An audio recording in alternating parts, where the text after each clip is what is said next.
The Manhattan skyline glittered like scattered diamonds against the velvet night as Callista Hart set down her Mont Blanc pen on the marriage contract. The crystal tumbler of whiskey beside it caught the light from the photographer's flash outside the private dining room. She was saving her father from bankruptcy, accepting a 12-month marriage to Liam Sterling, the ice-cold CEO who believed only in clauses and subclauses. Everyone in their circle whispered the same prediction behind manicured hands: she would be discarded the moment the contract expired. But as Callista's heels clicked across the marble threshold of the Sterling mansion for the first time, something shifted in the air. Secrets began to crack like fault lines. Hearts frozen in corporate armor started to thaw. No one could have predicted that this contract bride would become the most treasured member of the Sterling dynasty. Callista discovered her father's crisis on a Tuesday evening when the autumn rain hammered against the windows of Hart Financial Consulting. Archibald Hart sat hunched over spreadsheets that told the same brutal story from every angle: $3 million in debt, assets frozen, and First Manhattan Bank's final rejection letter for restructuring. The company her grandfather built was 48 hours from dissolution. She watched her proud father's shoulders shake, this man who had never asked anyone for anything, now facing complete ruin. That same night, her phone illuminated with an unexpected name: Liam Sterling, her father's former protege who had built an empire while Archibald's fortunes crumbled. The Peninsula Hotel's private dining room smelled of aged leather and old money. Liam Sterling sat across from her, his gray eyes calculating every micro-expression on her face. He was 32 years of precision and control, from his Swiss watch to his perfectly measured words. The proposition came without preamble or emotion. His board of directors questioned his bachelor lifestyle, conservative shareholders whispered about stability, and a major merger hung in the balance. He needed a wife who could navigate high society, sign a non-disclosure agreement, and disappear after 12 months without complications. In exchange, her father's debts would vanish within 72 hours, plus a settlement generous enough to rebuild. The terms were non-negotiable: public appearances as required, separate living quarters in his mansion, no physical intimacy expected or permitted. The contract itself was 23 pages of legalese that reduced human connection to subsections and addendums. Liam pushed it across the mahogany table with the same detachment he might show signing a property deed. His voice remained steady and low when he spoke. "I need someone reliable on paper, Miss Hart. You need time and money. This is a business transaction, nothing more." The antique hourglass on the mantel seemed to mock them both, sand falling grain by grain as she studied the document. Callista had 48 hours to decide. When she left that room, the cameras outside caught her expression, equal parts fear and determination, the look of someone about to gamble everything on a single hand of cards. The marriage contract was signed in Oliver Grant's law office at 9 in the morning, witnessed by 2 paralegals who would forget the ceremony by lunch. Oliver, Sterling's personal attorney for 8 years, read each clause with mechanical precision. The NDA alone was 3 pages, the public appearance schedule another 2, termination procedures outlined in exhaustive detail. There was even an addendum titled "Respect for Sterling Family Protocols" that Callista would soon learn meant far more than etiquette. Her signature was steady, Liam's was swift. The wedding followed 3 days later, at the Street House. Regis, 500 guests, who believed they were witnessing a love match because the Sterling PR machine had crafted that narrative flawlessly. Serena Cross, Liam's cousin, circled Callista at the reception like a shark scenting blood. Her smile was practiced as she held her champagne flute at the perfect angle for photographs. A financial consultant becomes a billionaire's bride. What an inspiring fairy tale. The words dripped honey, laced with cyanide. Vivian Sterling, Liam's mother, observed from her throne-like chair at the head table, her posture suggesting she was evaluating a questionable investment. Henry Sterling, the patriarch who had built the family empire from a single factory, watched everything with the intensity of an auditor examining books. He had agreed to this arrangement for one reason: protecting the Sterling legacy from market speculation about his son's personal life. The media frenzy was exactly what Alexandra Reed, Sterling's PR director, had orchestrated. Every major outlet carried the story of the surprise wedding, the narrative carefully controlled. When one bold reporter asked Callista directly about the sudden romance, she answered with a calm that surprised even herself. "I signed on to keep a promise to my family, and I intend to keep my promises to the Sterling family as well." It was the perfect soundbite, earnest enough to seem genuine, vague enough to mean anything. As flashbulbs exploded around them, Liam's hand rested on her lower back purely for the cameras, the first and last touch they would share for weeks. The Sterling mansion sprawled across 3 acres in the heart of the Upper East Side, a limestone monument to generational wealth. William Carter, the head butler who had served the family for 20 years, led Callista through corridors lined with impressionist paintings and Persian rugs that cost more than most people's homes. The rules of the house were presented like military protocols. Breakfast was served at 7 sharp in the morning room. The dress code was business casual minimum, even for private dinners. The media room on the 3rd floor was off limits. That was where the family's PR team managed their public image. Her suite was in the east wing, connected to Liam's by a door that would remain locked from both sides. The first breakfast was a test she didn't know she was taking. Callista sat at the 20-foot dining table while staff moved around her in practiced silence. The kitchen noise from the adjacent service area was intrusive, metal clanging against metal as breakfast preparations continued.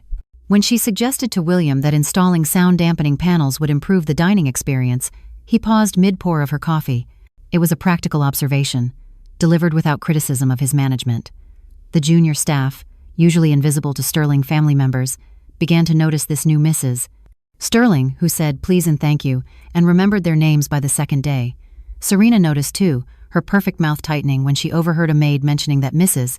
Sterling had asked about her daughter's college applications. 3 days into the arrangement, the first media crisis struck. A tabloid ran a headline suggesting Callista was a gold digger who had trapped the Sterling heir. The article was vicious, filled with unnamed sources and careful insinuations that stayed just within legal boundaries. Alexandra called an emergency meeting, expecting damage control to take days. Instead, Callista took the lead on a response that transformed the narrative within hours. She compiled Sterling Industries' corporate social responsibility statistics from the past 5 years, highlighting their education initiatives and women's empowerment programs, then suggested they announce a new scholarship fund in honor of the marriage. If they want to talk about gold, she said quietly, let's show them what sterling gold actually does for society. The press release went out that afternoon. By evening, the tabloid story was buried under positive coverage of Sterling's philanthropy. Alexandra set down her tablet after watching the news cycle completely reverse. You just saved what could have been a 3-week PR nightmare. For the first time since the wedding, something flickered in Liam's expression as he watched Callista handle the press conference via video link from his office. She wasn't cowering or crumbling. She was strategizing, adapting, surviving. That night, he found her in his study at 2 a.m, analyzing Sterling Industries' financial reports without being asked. The merger documents were spread across his desk, her notes in neat handwriting marking potential risk points he hadn't considered. She didn't look up when he entered. She simply placed a cup of ginger tea on the corner of his desk. She had noticed he drank it during late-night work sessions. No words were exchanged. But when Liam sat down and took a sip, the fortress he had built around himself developed its first hairline crack. The charity gala for the Sterling Foundation was held at the Metropolitan Museum. 500 of New York's most influential people gathered under the Temple of Dendur. Callista wore a midnight blue gown that Vivian had selected, the older woman's first acknowledgement that her son's wife would be representing the family name. Halfway through the evening, disaster struck. The keynote speaker, a major donor, began questioning the foundation's administrative costs in front of the entire assembly, clearly attempting to embarrass the Sterling family.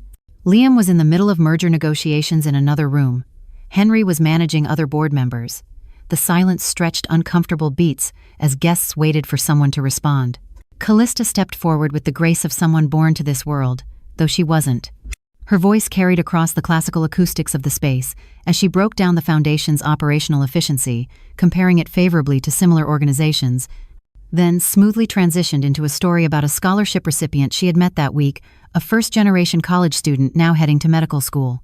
She turned potential humiliation into a masterclass in foundation advocacy. When she finished, the room erupted in applause, and the questioning donor quietly wrote a check for double his usual contribution. Liam had returned in time to witness the last 5 minutes. As Callista descended from the podium, he caught her eye across the room. "Thank you," he mouthed silently. 2 words, but from Liam Sterling, they were everything. That night, rain lashed against the greenhouse windows where Callista had gone to find solitude. The glass structure was Vivian's domain, filled with orchids that required precise temperatures and dedicated care. Thunder crashed overhead, and suddenly a small figure burst through the door.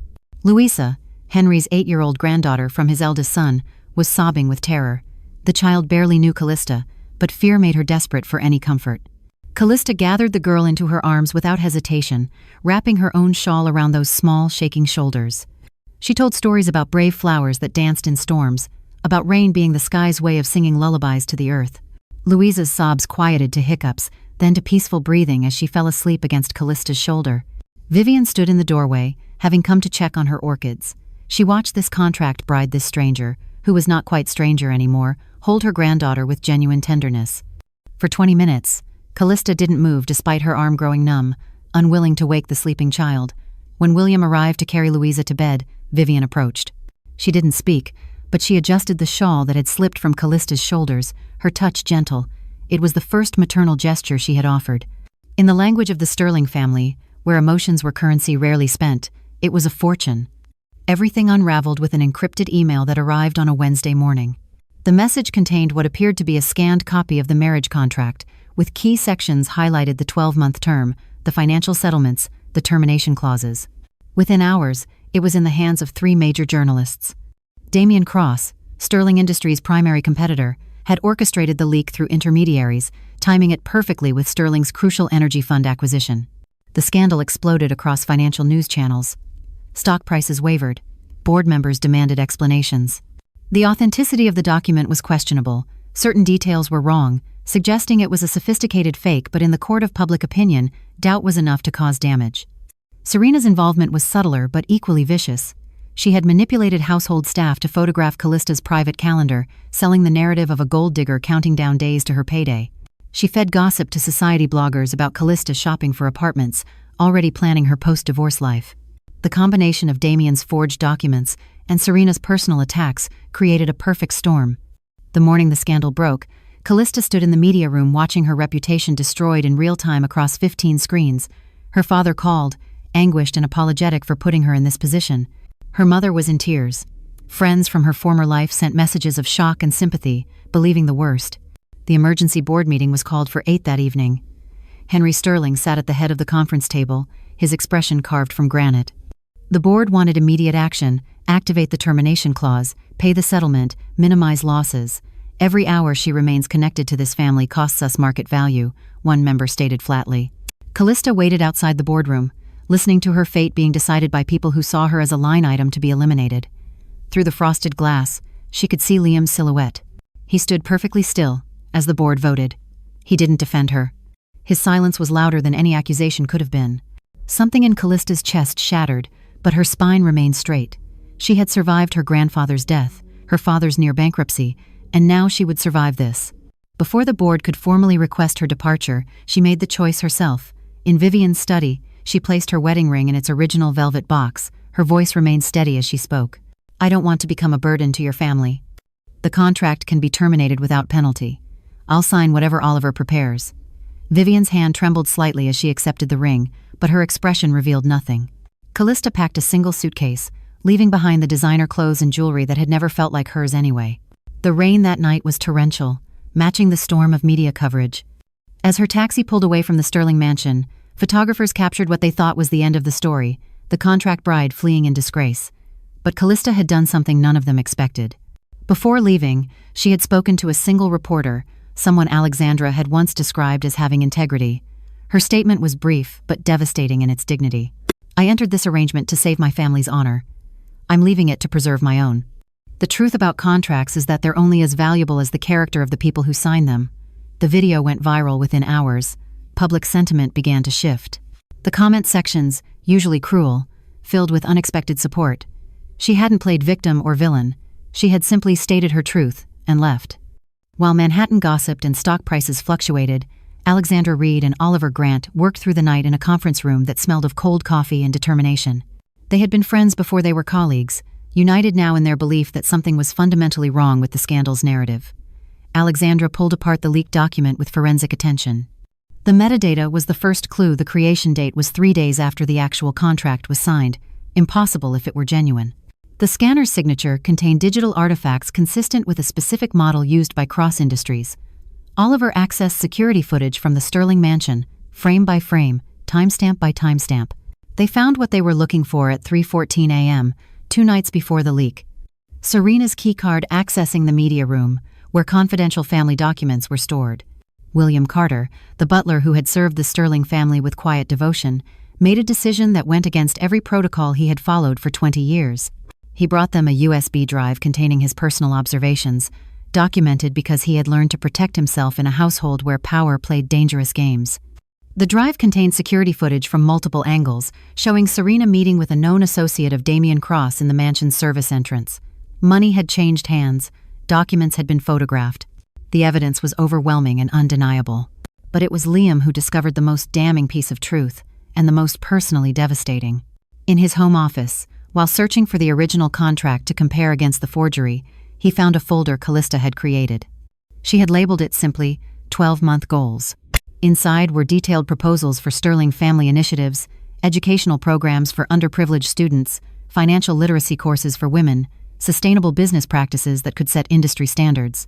Each proposal was meticulously researched, budgeted, and ready for implementation. At the bottom of the stack was a handwritten note she had never shown him. "If I must be a sterling for a year, let me help the name mean something more than money." Liam's hands shook as he read through her plans. She had been building a legacy while everyone assumed she was counting dollars. The realization hit him with physical force. He had let his past wounds and ex-fiancée, who had sold his secrets to competitors, blind him to what was right in front of him. He had stood silent while Callista was crucified for crimes she didn't commit, had let his fear of vulnerability override his ability to see truth. The woman he had married for convenience had shown more genuine care for his family than he had shown for her. The rain hadn't stopped in 3 days, as if the city itself was mourning something lost. Liam found Callista's apartment building in Queens, a universe away from the Sterling Mansion's marble and gold. Her name wasn't on the directory anymore. She was already erasing herself from existence, planning to leave New York entirely. The super told him she was packing, had given notice, would be gone by morning. Liam climbed 5 flights of stairs, each step an accusation against his cowardice. When she opened the door, her face showed no surprise. She had expected someone would come for signatures, final paperwork, the last administrative details of their failed arrangement. "You were right to leave," he said, rain still dripping from his coat onto her worn hallway runner. "I failed you in that boardroom. I failed you before that. Every day I treated you like a transaction instead of a person." Callista's expression remained neutral, the same mask she had worn at hostile press conferences. She was packing books into boxes, her life condensed to what could fit in a rental van. "You don't need to apologize, Liam. We both knew what this was." But he wasn't finished. For the first time in his adult life, Liam Sterling spoke without calculating outcomes. "I know what you did. The proposals, the foundation plans, the way you treated my family's staff like human beings. You tried to make us better while we assumed you were calculating your payout." He pulled out the folder she had created, now water-spotted from the rain. "I was so terrified of being used again that I couldn't see you were the only person in that mansion who wasn't using anybody." Callista finally looked at him directly. "What do you want, Liam?" Her voice was tired but not bitter. "I want you to come back, not as my contract wife, as my partner, my actual partner. We rewrite everything, new terms, ones we create together. The humanitarian initiatives you designed, we implement them. The Sterling name you tried to elevate, we elevate it together." He held out a new document, handwritten on legal paper. "I spent 6 hours writing this. It's not a contract. It's a promise. Mutual respect, shared decisions, equal partnership. If you'll have me. If you'll have us." She took the paper, scanning his handwriting cramped and careful, unlike his usual efficient signature. Every line was about collaboration, respect, growth. At the bottom, he had written, "Duration, as long as you'll stay." The silence stretched between them, years of practice control meeting months of accumulated hurt. Finally, Callista spoke. "I'm not coming back to be rescued, Liam. And I'm not coming back to rescue you either. If I return, it's as an equal. Your family accepts me fully, or I don't return at all." He nodded, rain and possibly something else making his eyes bright. "They're waiting in the car, all of them. They wanted to come themselves, but I asked for the chance to apologize first." The press conference Alexandra orchestrated was a masterstroke of crisis management and truth-telling. Instead of defensive statements or careful spin, they went with radical honesty. The entire Sterling family stood together at the podium, but it was Liam who spoke first. He admitted to the business arrangement, to his failures of character, to letting fear rule over truth. He presented the forensic evidence of Damien's forgery and Serena's betrayal, but quickly moved past blame to focus on the future. "We nearly lost someone extraordinary because we couldn't see past our own assumptions. That changes today." Henry Sterling, the patriarch who had built an empire on calculations and leveraged buyouts, spoke next. His words were simple.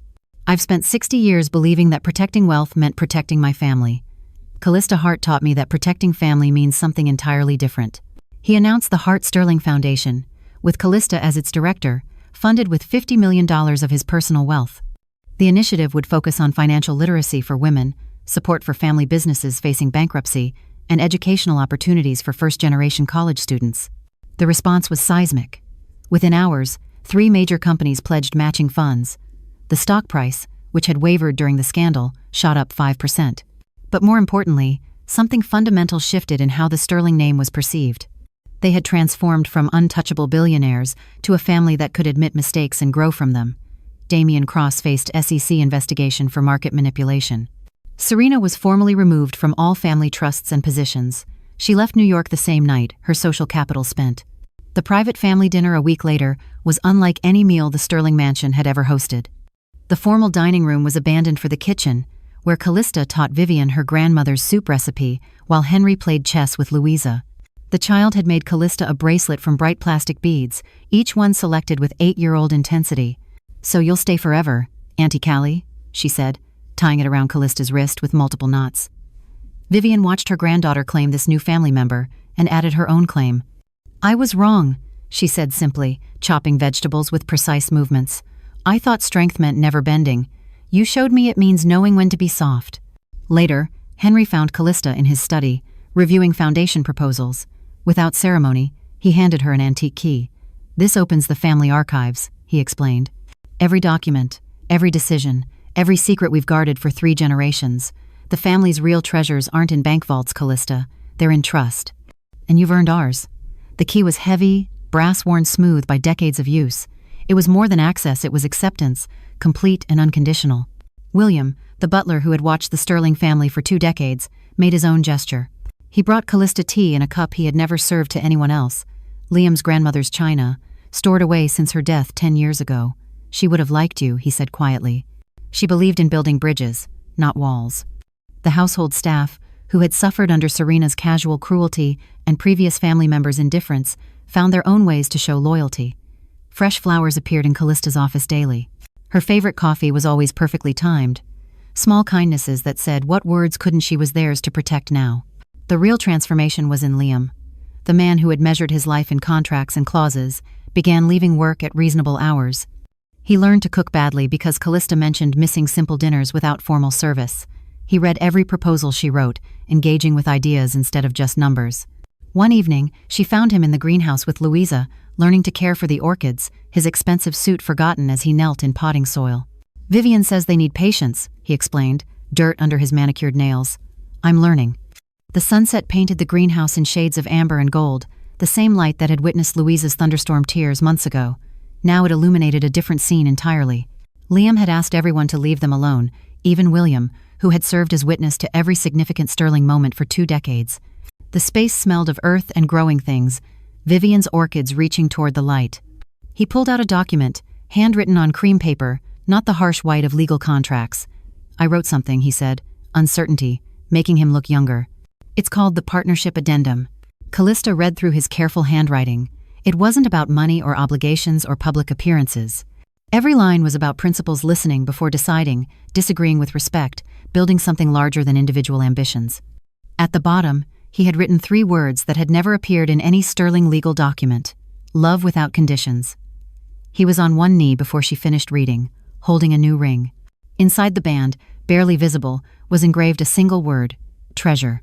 "The first contract was about saving things," Liam said, his voice steady despite his racing heart. "Your father's company, my family's reputation. But if you'll have me, Callista, this one is about building things, a real marriage, a real partnership, a real family." The ring caught the dying light, but it was his eyes that held her attention. The ice had melted completely, revealing depths she was only beginning to discover. "Will you marry me? Actually marry me? No expiration date, no termination clause, just us?" Her yes came with conditions, because Callista Hart had learned to negotiate. "We review the partnership annually, not to renew but to grow. We make decisions together. And we never, ever, let fear make choices for us again." He slipped the ring onto her finger, where it belonged, where it would stay. They kissed in the greenhouse where she had comforted a scared child, where Vivian had first softened toward her, where orchids bloomed through patience and care. The wedding, the real wedding, was held 6 months later in the mansion's garden. Only 40 guests, the people who actually mattered. Callista's father walked her down an aisle lined with the scholarship recipients from the Hart Sterling Foundation's first class. Vivian had done her hair herself that morning, talking about her own wedding day, sharing stories she had never told anyone. Henry officiated, having gotten certified online specifically for this moment. His voice only broke once, when he spoke about second chances and the courage to change. Louisa was the flower girl, scattering petals with chaotic enthusiasm. William was Liam's best man, 20 years of professional distance abandoned for one day of genuine celebration. Alexandra caught the bouquet and immediately started strategizing how to leverage the moment for positive PR, making everyone laugh. Oliver drafted the marriage certificate with unnecessary precision, old habits dying hard. The reception was in the greenhouse, transformed with fairy lights that looked like stars brought indoors. 5 years later, the Hart Sterling Foundation had funded 800 full scholarships and saved 30 family businesses from bankruptcy. The Sterling Mansion hosted weekly dinners for foundation recipients, the formal dining room finally filled with laughter instead of calculation. Callista and Liam had twins, a boy and girl who grew up believing that family meant choice as much as blood. Louisa, now 13, was their fiercest protector, teaching them to be brave during thunderstorms and to stand up for what was right. The portrait that hung in Henry's study showed the whole family at one of their chaotic kitchen dinners. Callista was in the center, not because she had replaced anyone, but because she had become the gravity that held them together. The contract that had brought her into their lives was framed in Liam's office, not hidden away, but displayed as a reminder. Below it, he had hung the handwritten partnership agreement they renewed every year, adding new promises, new dreams, new definitions of what it meant to belong to each other. The story that had begun with a desperate signature on a rainy night had become something none of them could have predicted, not a transaction or an arrangement, but a transformation. The Sterling family had gained more than a daughter-in-law or a wife. They had gained someone who taught them that treasure wasn't about what you possessed, but about what you were willing to give. And Callista, who had entered their world to save her father, had saved something in each of them instead. She had become exactly what the title of their story promised. She had become the family's treasure. On the 10th anniversary of that first contract, Liam found Callista in his study at 2 a.m, just as he had all those years ago.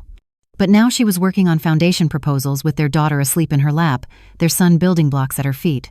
The ginger tea was on his desk, still steaming. Some things hadn't changed. Everything else had transformed beyond recognition. He kissed her forehead, careful not to wake the children. "Thank you," he whispered, the same words he had mouthed across a crowded gala a lifetime ago. But now they meant everything for staying, for fighting, for teaching them all how to be a family. The city lights still glittered beyond the windows. Photographers no longer camped outside their door. The Sterling name meant something different now, not just wealth but wisdom, not just power but purpose. And in the greenhouse where it all began, where tears were comforted and hearts finally opened, Vivian's orchids bloomed year after year, proof that with patience, care, and courage, even the most unlikely things could grow into something beautiful.